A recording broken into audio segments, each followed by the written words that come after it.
Welcome to the Tech Egg. Don't get scrambled. Enjoy the video.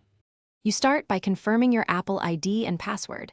This is the key to iCloud access. Once done, make sure two-factor authentication is enabled so Apple can verify it's you. Open the appropriate entry point. On iPhone, open Settings and tap your name. On Mac, open System Preferences, or on any browser, visit iCloud. You're beginning the secure handoff between device and cloud. This step prevents lockouts and ensures your data syncs to the right account. You'll now sign in and follow the verification prompts. When a two-factor code appears on another device, enter it here to complete authentication. After signing in, choose which services to sync so iCloud only backs up what you need: Photos, Contacts, iCloud Drive, Keychain, and more. Make sure to check storage usage. If you're near capacity, you can upgrade your plan or enable optimized storage to keep local space free. This configuration lets iCloud manage copies and syncing across your devices.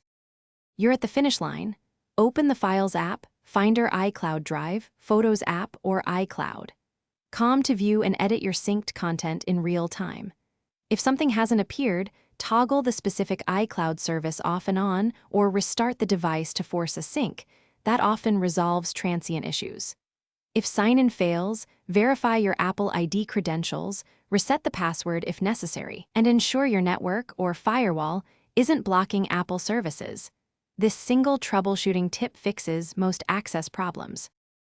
Thanks for watching. Consider subscribing if I helped unscramble your problems.